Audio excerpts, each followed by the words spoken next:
Hey, welcome to Zach's Tech Turf and weekly download episode number 50, which is my weekly tech and PC gaming news series.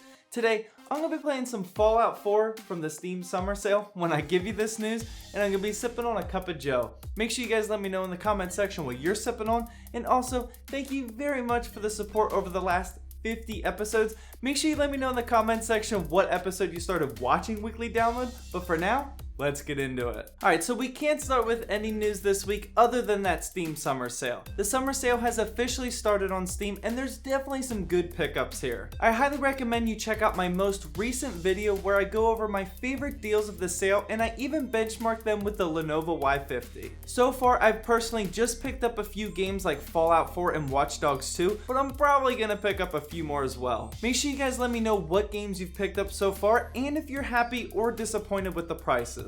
The next mandatory news recap is that Open4 is back for Grand Theft Auto modding thanks to a complete revolt and outrage by PC gamers. As I covered in last week's episode, Take-Two and Rockstar shut down Open4, which allowed players to mod Grand Theft Auto 5. Well, it's back, but has the damage been done? The Steam reviews for GTA 5 completely tanked, and even though it's back, the story isn't over yet. As of right now, all we know is that Rockstar and the lead developers of Open4 have been talking. Open4 did get an update recently, which is good news, but we shall wait and see if anything more comes from this. Next up, PlayerUnknown Battlegrounds is getting yet another patch this week. Loving the updating cycle of this game, by the way, and there's some pretty cool additions. They're adding destructible cabins, which may start a trend which we will see more in the future. Vehicles will now spawn in any direction as compared to right now how they all start facing east, which is very dumb. You can now loot items off the ground while moving, and of course more server performance issues are being tweaked. Just so you guys know, I fully benchmarked Battlegrounds with a bunch of different graphics cards, so if you're interested in seeing that, make sure you hit up that video next. We found out a little while ago that BioWare was creating a new Dragon Age finally, but this week we found out that the Dragon Age team is hiring a bunch of new people. The creative director was quoted saying that they're hiring a lot of people, and this sounds like pretty good news if you're a Dragon Age fan. We don't really know too many details about the game or anything really, but something tells me that they might turn this into an Elder Scrolls Online thing and make Dragon Age an MMO, but that's just a complete guess on my part. And to wrap up the PC gaming news, which is barely PC gaming news at best, a Call of Duty Modern Warfare remastered standalone game is coming to PS4 on June 27th, but there is currently no date for PC. If the Call of Duty history repeats itself, us PC gamers will hopefully get this version about a month after the PS4 release, but one can only hope. You guys know I'm a complete sucker for Call of Duty games, so I really hope this happens because I need more people to play online with. And to start off the tech news, AMD showed off some benchmarking tests between their new Vega Frontier Edition GPU and the Titan XP. So far the results are looking very promising, as the only Vega card we know of right now beat the Titan XP by anywhere from 28 to 50% depending on the benchmark. But like I said before, this isn't a gaming card and it's only for professional work. The Frontier Edition card starts at $1,200, so most of us won't even see this thing, but it's still good to know that Vega is here to dominate, and I truly hope they deliver. Moving on, the super popular flagship smartphone killer OnePlus 5 is out, but it did bring some drama with it. OnePlus originally started making their unlocked smartphones to compete with flagships at a killer price while still being great. A lot of people are unhappy with OnePlus now because the 5 costs $479, and this is getting up there with the flagships.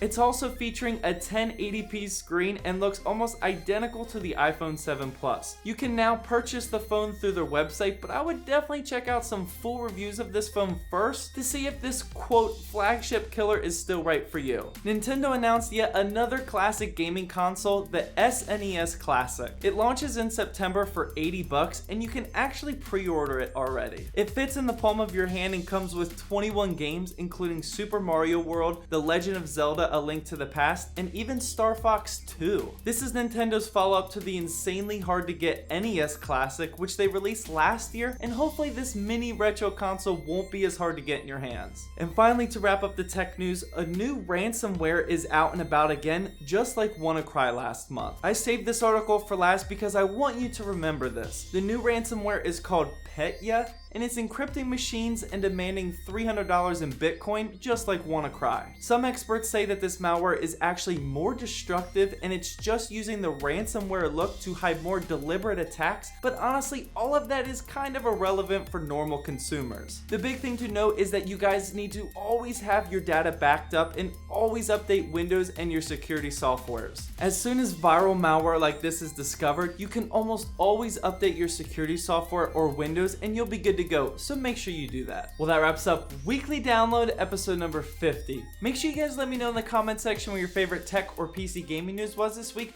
or if I missed anything. And also, thank you again for the support over 50 freaking episodes. I can't wait to make another 50 more. Well, hope you guys enjoyed this video.